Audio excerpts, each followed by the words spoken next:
오늘 저는 사모하는 영혼에게 만족을, 줄인 영혼에게 좋은 것으로 9절 말씀 그대로를 따서 제목을 하나 삼았습니다.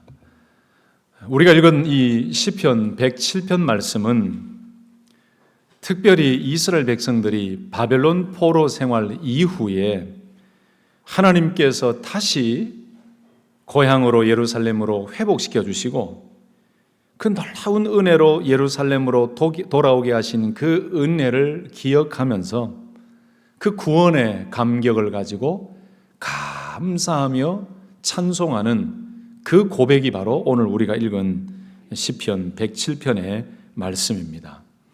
그래서 많은 성경학자들이 이 시편 107편의 말씀은 이스라엘 백성들이 포로 귀환 이후에 그 예배 가운데에서 하나님 앞에 올려드렸던 시편 찬송으로 이렇게 소개를 많이 하고 있습니다. 여러분, 이 107편 말씀 속에 담겨져 있는 이스라엘 백성들의 이 고백이 얼마나 깊은지 이 짧은 내용을 좀 들으시면 좀 더 이해가 쉬우실 겁니다.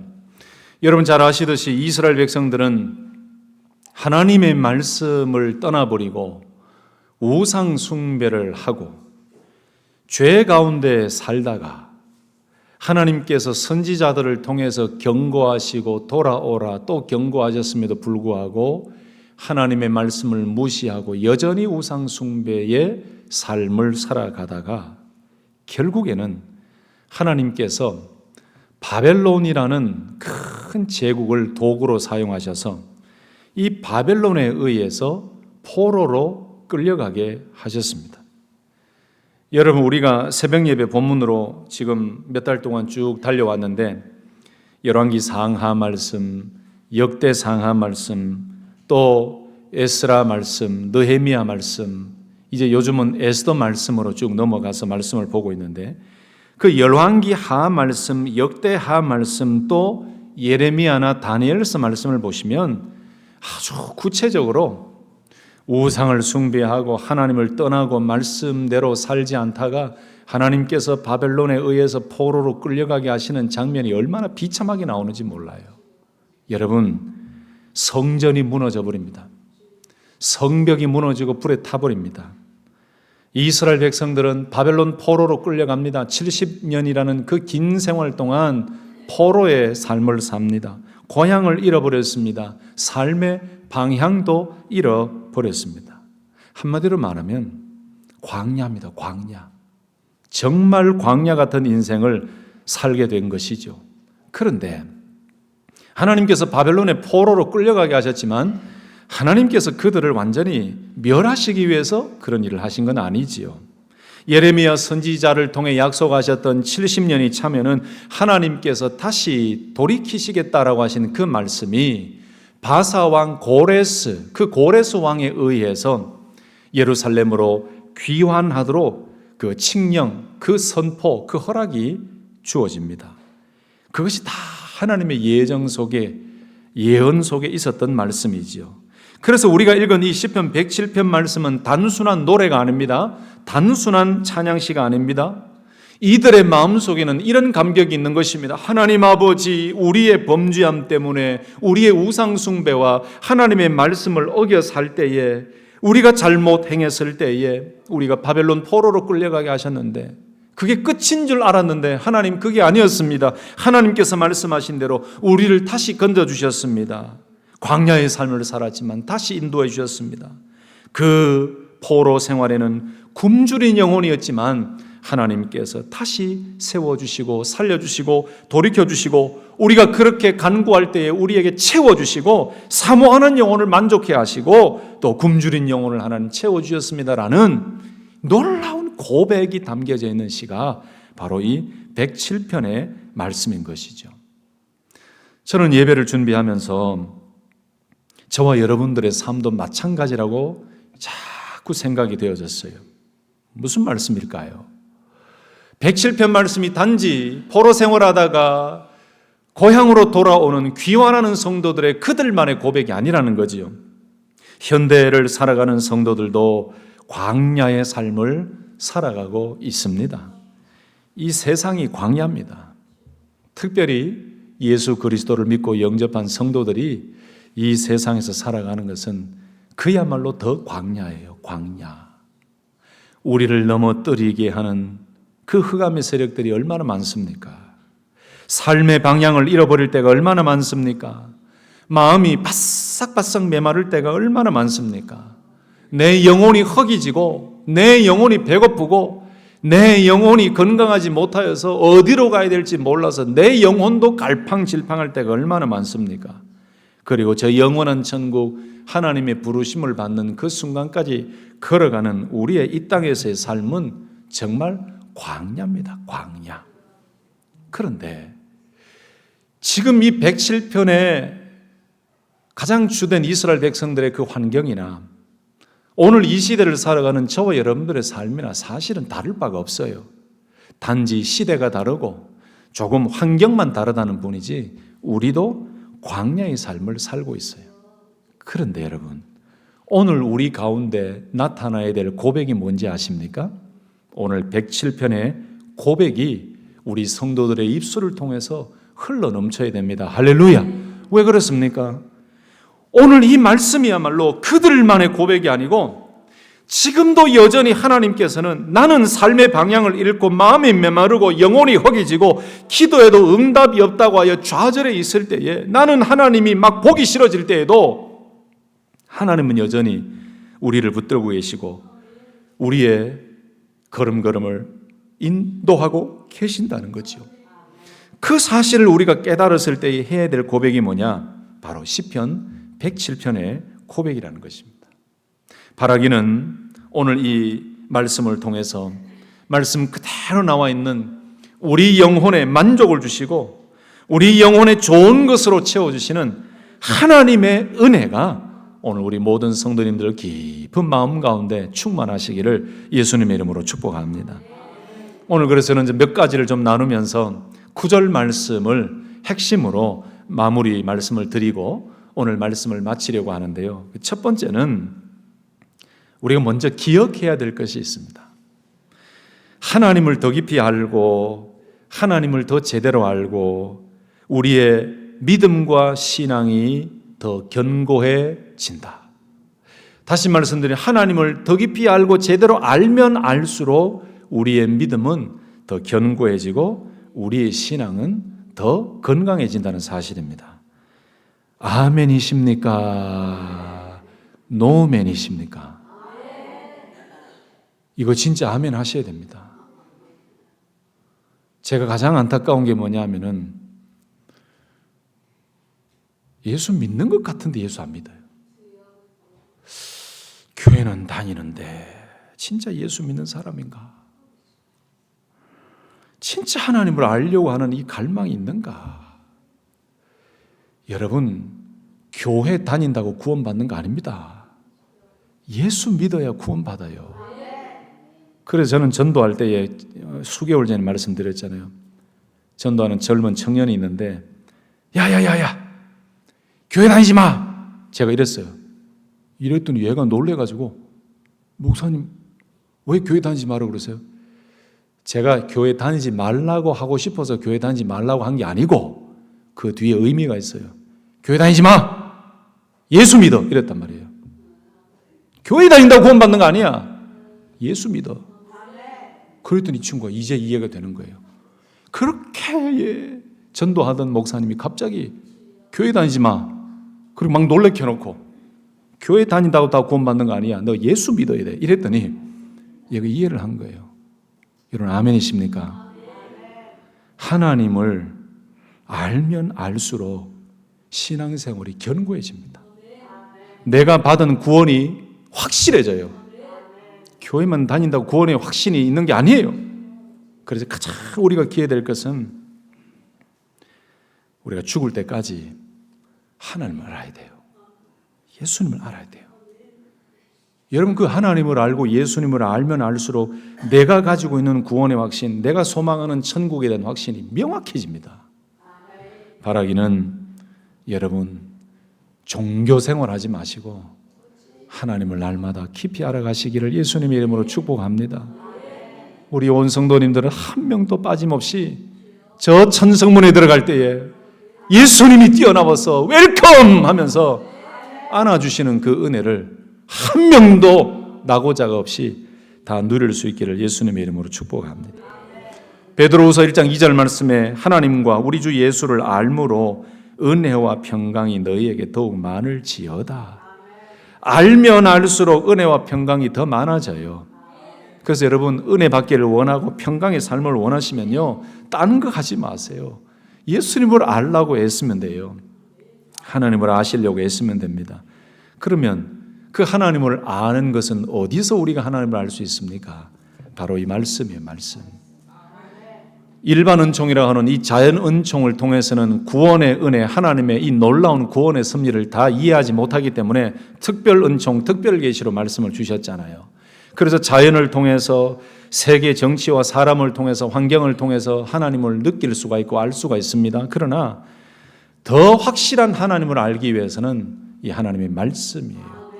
그래서 여러분 신앙생활 하면서 한 번도 성경을 일독하지 못하고 그리고 성경을 통해서 하나님을 체험하지 못했다면 여러분 빨리 돌이키셔야 돼요. 하나님을 알기 위해서 성경 말씀으로 붕덩 빠질 때 거기에서 하나님이 보이고 하나님의 뜻이 보이고 알므로, 예수를 알므로 은혜와 평강이 우리에게 더해집니다. 다시 한번 축복합니다. 여러분 딴 거 신경 쓰지 마세요. 예배 시간에 나오고 신앙생활하고 충성하고 봉사하고 전도하고 선교할 때 우리가 남은 삶 동안 저와 여러분들이 해야 될 것은 딴 거 없어요. 열심히 살아가는 것도 중요하지만 우리는 하나님을 더 알려고, 예수님을 더 알려고 더 깊이 말씀을 통해서 하나님 뜻을 깨달을 때에 확신이 생기고요, 당당함이 생기고요, 담대하게 세상을 향해 선포할 수 있는 것입니다. 믿습니까? 왜 사람이 자꾸 이렇게 비실비실해지는지 아세요? 영적으로 몰라서 그래요. 하나님 몰라서 그래요. 성경 읽다 보면 막 깨달아져요. 이것이구나, 이것이구나, 이게 하나님 뜻이구나. 제가 첫 번째 내용 가지고 좀 길게 이야기하지만 여러분 이것이 오늘 말씀의 기초가 됩니다. 다시 한번 연결해 볼게요. 하나님을 알면 알수록 우리의 믿음과 신앙생활이 견고해진다 그랬지요. 오늘 시편 107편 말씀 속에서 하나님이 어떤 분이신가를 알고 깨달으면 저와 여러분들의 신앙생활은 더 견고해진다는 것입니다. 자, 그렇다면 오늘 말씀에 몇 가지 내용을 살펴보십시다. 첫 번째로 하나님은 우리의 감사를 받으실 분이라는 것을 알게 됩니다.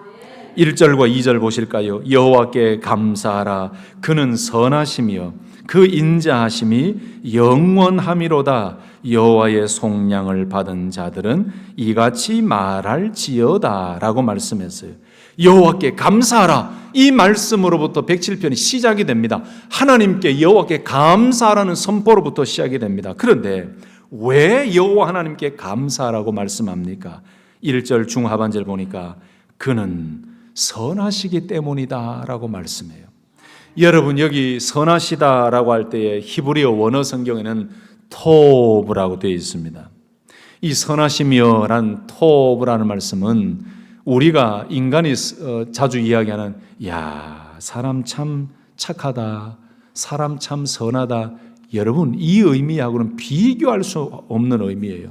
이 토브라는 의미는 완전하신 하나님께서, 완전하신 하나님 그 한 분이 역사하시고 이끄시고 또 통치하시면서 하나님만이 주실 수 있는 선으로 이끌어 가시는, 그야말로 사람이 착하다 정도 이야기하는 것이 아닌 전능하신 하나님만이 하실 수 있는 권능으로 선한 길로 인도해 가시는 그것을 가리켜서 하나님은 선하십니다. 하나님은 토브하신 하나님이십니다. 히브리인들은 이렇게 고백했어요. 여러분 그러므로 하나님은 어떤 분이신가요? 바로 우리의 감사를 받으실 분이신데 우리는 어떤 하나님께 감사해야 됩니까? 여호와 하나님은 선하시기 때문에 그렇습니다. 여러분 이스라엘이 포로 생활 중에서 얼마나 고통스럽고 하나님의 뜻을 이해하지 못했습니까? 왜 나라를 잃었는가? 왜 이런 고통의 시간을 보내야 하는가? 하나님은 정말 우리의 기도를 듣고 계시는가? 하나님은 나를 사랑하시는가? 얼마나 하나님 앞에 따져 물었습니까? 그런데 시간이 지나고 보니까 이스라엘 백성들이 생각할 때는 우리는 끝이다. 우리는 죽었다. 이제 포로 생활로 내 인생 마감하는구나. 우리 부모님들은 이미 포로 생활하다가 다 돌아가셨는데 우리 자식들도 우리 자녀 세대도 이제 포로 생활하다가 여기에서 죽는구나 라고 생각하며 좌절하고 있을 그때에 하나님은 이들을 버리지 않으셨음을 보여주셨어요. 그게 뭐냐?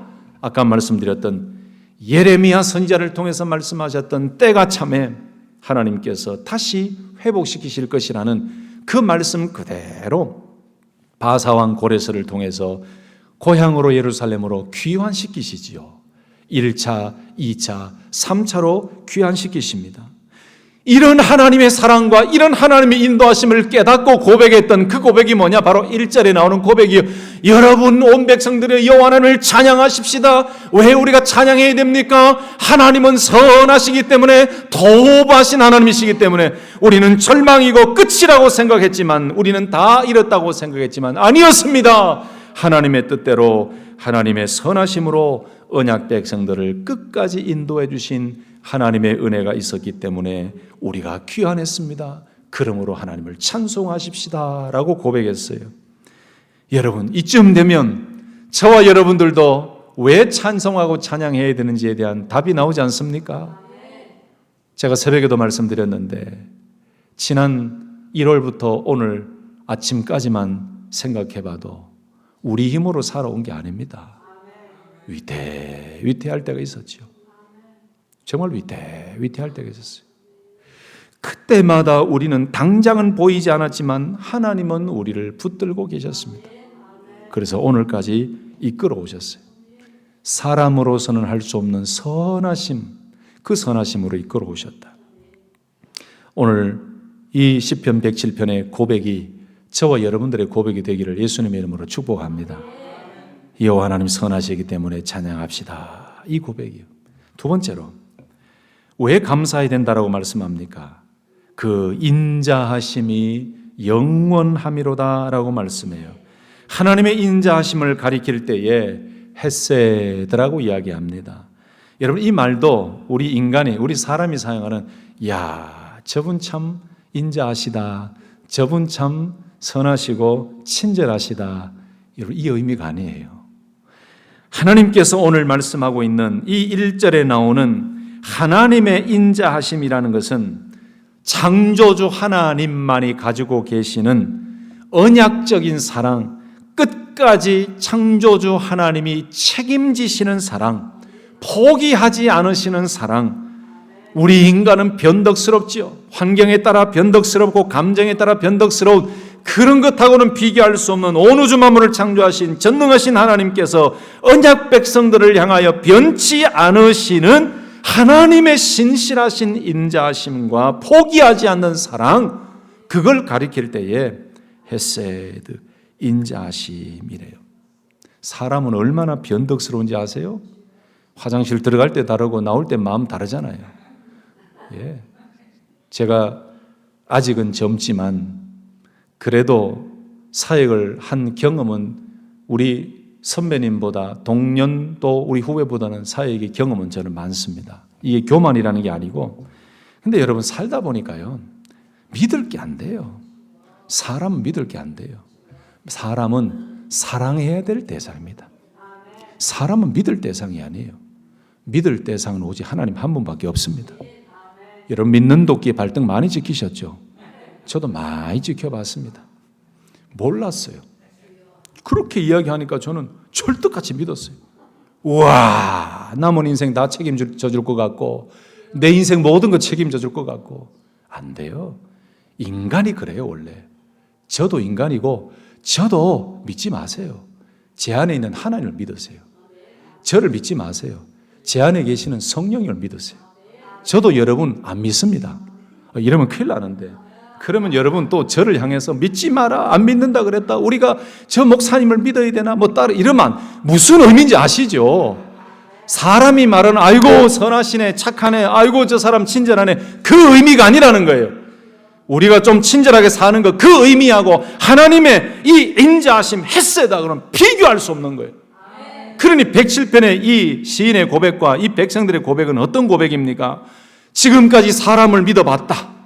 저 이방 나라 왕을 믿어보고 그 권력을, 그 군사력을 믿어보고 그 이방의 권력과 왕들을 다 믿어봤는데 아무것도 아니라는 거예요.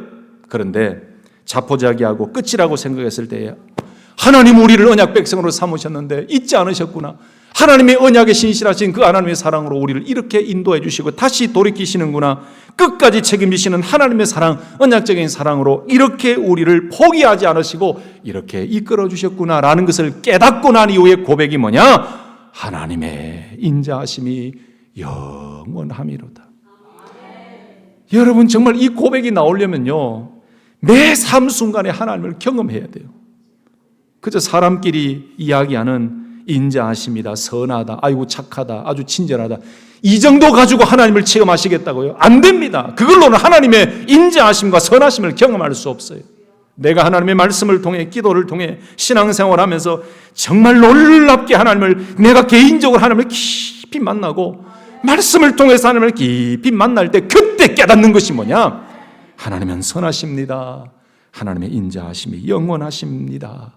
그래서 그 속에서 뭐가 나오는지 아세요? 찬양이 넘쳐나고 감사가 넘쳐나는 거예요. 아이고야, 이 고백이 얼마나 좋습니까? 한번 따라서 하십니다. 그는 선하시며 그 인자하심이 영원함이로다. 이 고백이 우리의 고백이 되기를 예수님의 이름으로 축복합니다. 두 번째로 하나님은 어떤 하나님이신가? 광야에서 부르짖는 자를 건지시는 분이십니다. 4절에서 7절까지 말씀인데요, 다시 한번 4절 보실까요?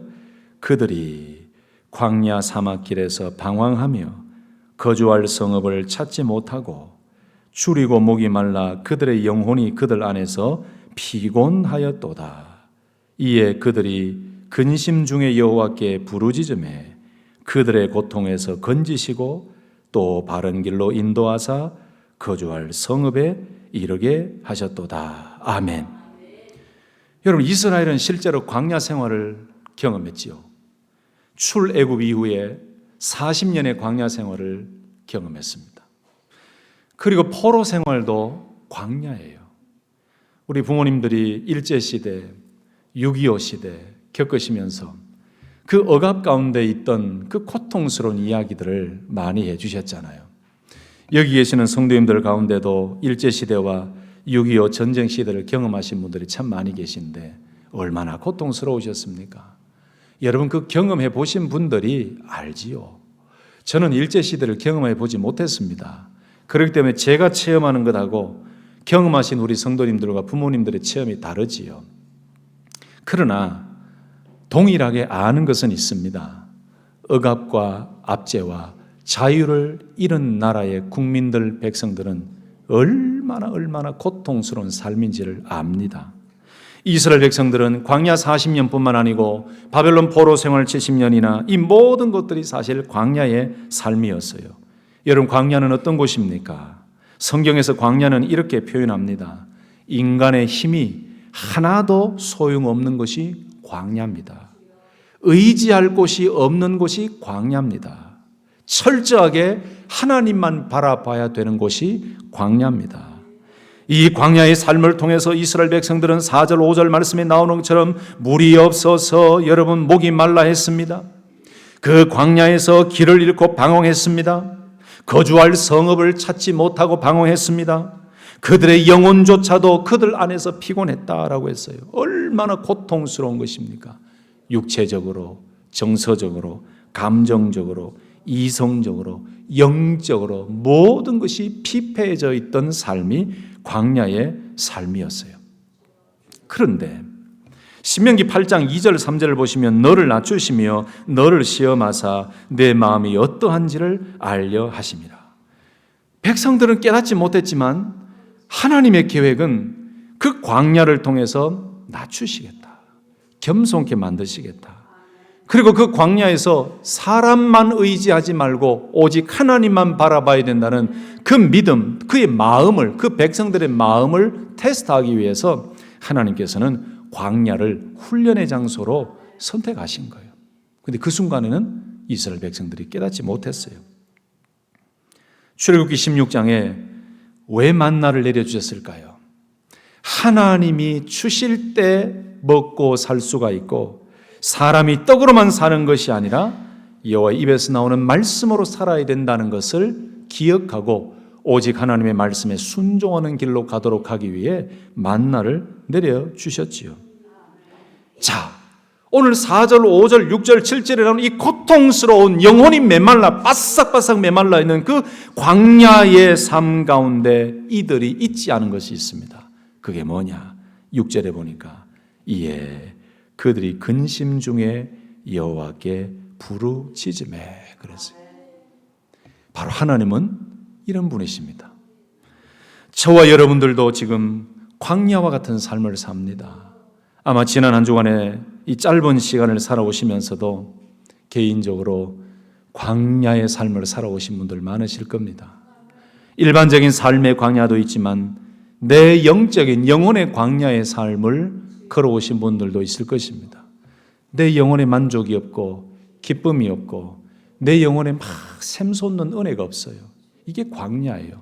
그 이유는 무엇이겠습니까? 오늘 마지막에 나옵니다.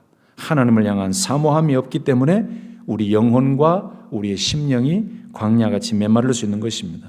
그러므로 오늘 이 4절에서 5절, 6절, 7절 말씀을 보시면 하나님은 어떤 분이신가라고 할 때에 광야의 삶, 목마름의 삶, 방황의 삶 속에서 우리가 부르짖을 때 하나님께서는 우리에게 고통에서 건지시고 7절에 바른 길로 인도하시는 전능하신 하나님이시라는 것을 우리는 6절, 7절을 통해 더 깨닫게 되는 것입니다.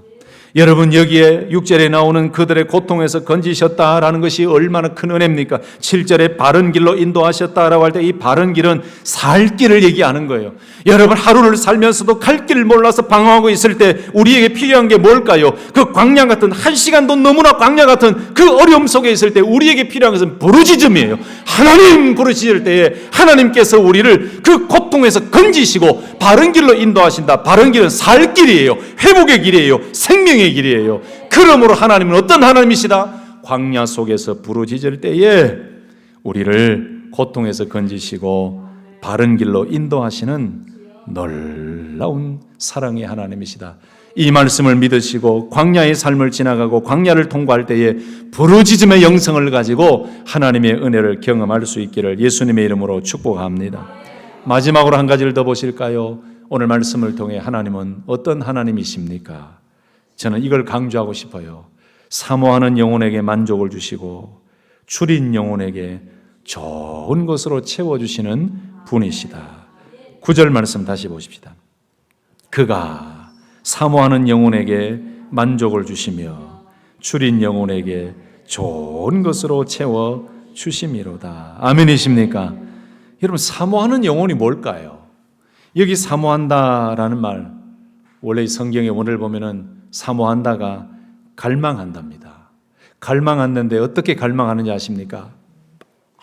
목이 타가지고 목이 말라서 갈망하는 거. 그리고 간절히 원하는 것이 사모한다. 영어 번역 성경을 보면은 여러 번역이 있는데 그 중에 킹 제임스 버전이나 NIV라든지 ESV라든지 이런 영어 번역 성경을 보면은 longing soul이라고 해요. 갈망하는 영혼, 영혼이 갈급해하고 갈망하고 있어요. 그리고 NIV에는 보면 the thirsty라고 되어 있어요. 이 목마름, 갈증. 하나님께서 누구에게 만족을 주신다고요? 어떤 영혼에게 만족을 주신다고요? 사모하는 영혼에게. 그 사모하는 이라는 말씀이 바로 갈망이에요. 갈망. 목이 타서 갈증이 나서 간절히 원하며 하나님을 향해 하나님의 은혜를 바라고 하나님의 도우심을 바라고 하나님의 기적을 바라는 그 갈증을 가진, 목마름을 가진 그것이 바로 사모하는 영혼이에요. 사모하는 영혼. 그 사모하는 영혼을 만족하게 하신다, 만족을 주신다라고 하는데 여기에서 원래 만족은 여러분 음식으로 채워준다는 의미가 있고 또 한 가지는 비유적으로 하나님과의 영적인 만남과 교제를 통해서 하나님을 아는 만족을 주신다라는 이 의미가 두 번째 의미예요. 이해되십니까? 여러분, 제가 좀 쉽게 설명드려 볼게요. 우리가요 광야의 길을 걸어가고 있을 때에 진짜 하나님의 도우심만 바라보고 사슴이 신의 물을 찾듯이 하나님 없으면 안 된다는 그 갈급함 가지고 내 영혼이 하나님을 사모해요. 막 롱잉해요. 목이 말라요. 그 하나님만 바라보고 하나님을 사모하는 그 영혼으로 하나님 앞에 나아갈 때에 하나님께서 우리에게 어떻게 해주신다고요? 육신적으로 음식으로 만족해 하신다는 의미지만 두 번째 의미는 더 강조하고 싶어요. 그렇게 갈망할 때에 하나님과 나와 뭐가 연결됩니까? 영적 연합이 이루어져요. 이 영적 연합을 통해서 우리는 무엇을 깨닫게 됩니까? 하나님이 나를 붙들고 계시고 하나님이 나와 함께 계시고 하나님이 내 안에 계시니 그 하나님의 생명을 통해서 그 하나님과의 교제를 통해서 내가 하나님을 알아가요. 그러니 광야의 깊은 삶 속에서 사모하는 영혼으로 하나님을 바라볼 때에 내 영혼에는 하나님을 더 깊이 알게 되는 깨달음을 주세요. 그러니 채워지는 거예요. 처음에는 갈망할 때에 뭔가를 더 세상적이거나 다른 것을 바라봤다 할지라도 내가 사모하는 영혼으로 하나님 앞에 설 때에 하나님과의 그 영적인 신비한 교제를 통해서 하나님을 알게 돼요. 그러니 채워지는 거예요. 그러니 만족이 오는 거예요. 이게 얼마나 중요합니까? 그래서 우리가 하루하루 살 때에 사모하는 영혼, 갈망하는 영혼, 목말라 하는 영혼, 이 영혼으로 하나님을 바라볼 때 하나님은 깨닫게 하시며 채우시고 하나님은 이해하게 하시며 만족을 주시고 그 광야의 삶을 해석하게 하시고 이해하게 하셔서 그 환경만 바라보는 것이 아니라 그 환경 위에 다스리시며 나를 이끌어 가시는 하나님을 알게 하심으로 내 마음에 평안과 만족감이 오는 것입니다. 그가 사모하는 영혼에게 만족을 주신다. 하나님은 이런 분이세요. 사모하는 영혼에게 만족을 주시는 분이세요. 마지막에 9절 하반절 보시면 줄인 영혼에게 좋은 것으로 채워주심이라 그랬습니다. 여러분 여기 줄인 영혼은 또 뭘까요? 이 줄인 영혼이라는 것은 똑같은 의미입니다. 막 굶주려 있어요. 무엇이? 영혼이 영적으로 굶주린 상태예요. 하나님의 은혜가 없으면 안 된다는 막 굶주린 상태, 배고픈 상태예요. 은혜에 목마른 상태예요. 하나님의 사랑과 하나님의 진리와 하나님의 은혜에 막 굶주린 상태, 그게 바로 줄인 영혼이에요. 여러분 그래서 의에 줄이고 목마른 자는 복이 있나니 라고 말씀했잖아요. 그거하고 연결이 되지요. 이렇게 줄인 영혼, 은혜에 목마른 상태의 영혼을 하나님께서는 좋은 것으로 채워주신다라고 했는데 여기에 좋은 것이라는 것은 단순한 물질만 이야기하는 게 아닙니다. 성경에서 좋은 것을 이렇게 표현합니다. 하나님 자신을 가장 최고라고 말씀하세요. 그게 좋은 거예요. 말씀을 말합니다. 성령을 의미합니다. 구원을 의미하고 평안을 의미하고 영생을 의미합니다.